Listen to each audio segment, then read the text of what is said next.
Bonjour et bienvenue sur la matinale. Dans cet exercice, on va essayer de résoudre l'équation x au cube plus x égale à 10.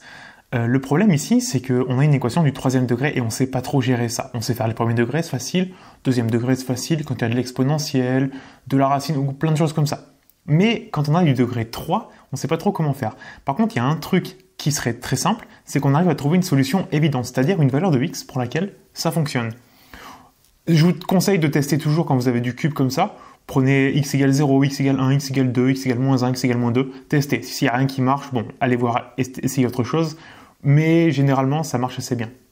On peut tester ici. Si on remplace x par 0, bon, 0 cube plus 0, ça ne fait pas 10. Par 1 cube plus, ça fait 1, plus 1, ça fait 2, ça ne marche pas. 2 cubes, 2 cubes, ça fait 8, plus 2, ça fait 10. Donc en fait, on peut dire que 2, c'est une solution qui fonctionne. Sauf qu'ici, on sait que normalement, dans une équation, il y a autant de solutions que le degré maximum du polynôme. Donc a priori, il y a 3 solutions au total. Donc ici, on en tient une, mais on ne les a pas toutes. Par contre, pour trouver les autres, ça va être beaucoup plus simple parce qu'un polynôme, x au cube plus x, on peut le factoriser lorsqu'on a trouvé une solution. Alors on peut le factoriser par contre quand on a du égal à 0.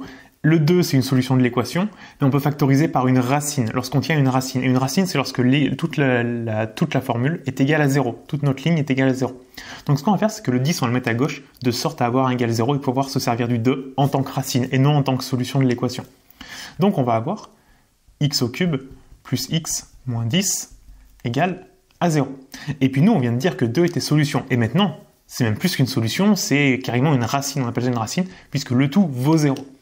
Et donc, on sait qu'un polynôme, ici c'est un degré 3, on peut le factoriser par x moins une racine, donc ici 2, facteur d'autre chose, égale 0.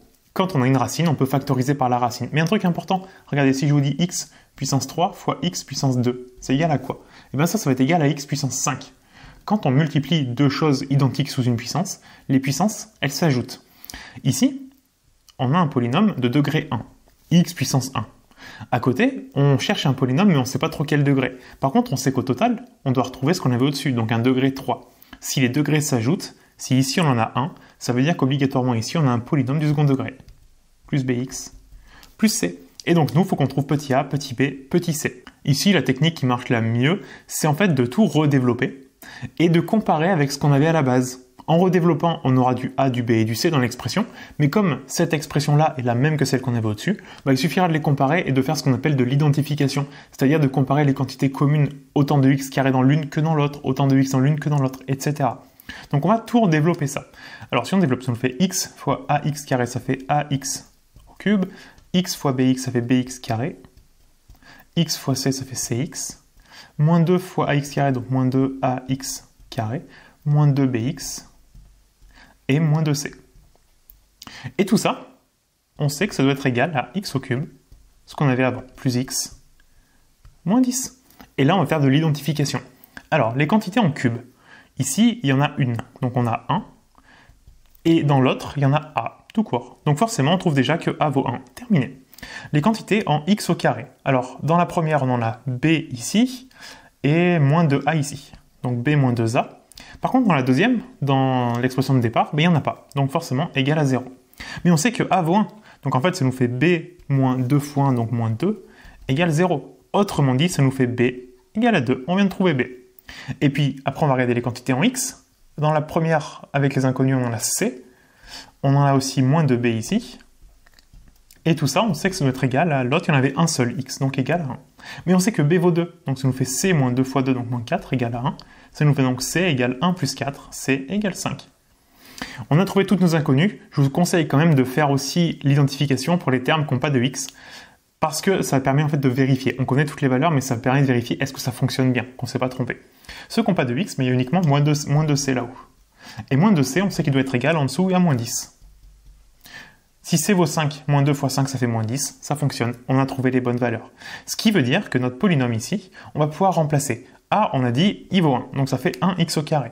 B, on a dit, il vaut 2, donc là ça nous fait 2x. Et C, on a dit, il vaut 5, donc ça nous fait plus 5. Et maintenant qu'on a ça, c'est évident, le résultat, enfin c'est très simple, puisque on a une multiplication égale à 0.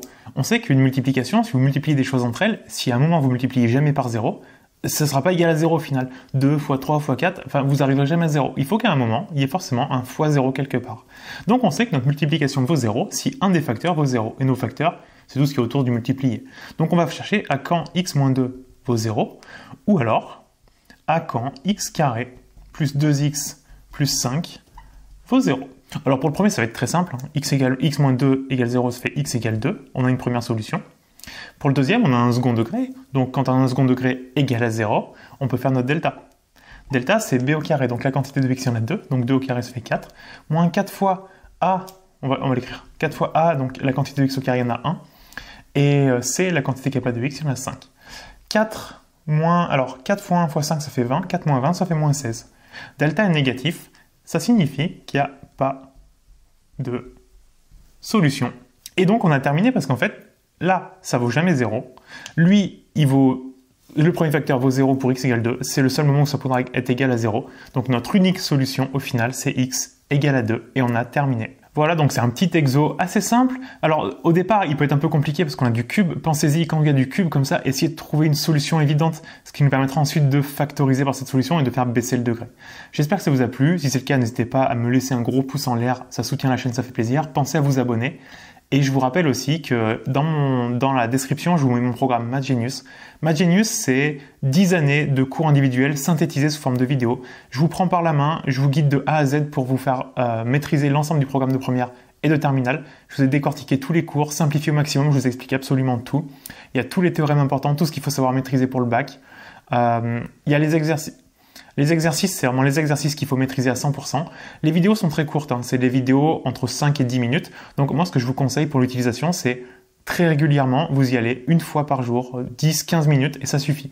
Et vous verrez qu'à la fin de l'année, vous me remercierez. Vous aurez vraiment un super niveau, que ce soit pour le bac ou même pour après le bac, vous aurez vraiment une très bonne base. Donc allez-y, c'est en description, je vous laisse aller y voir. Et moi, je vous dis à bientôt pour une prochaine vidéo.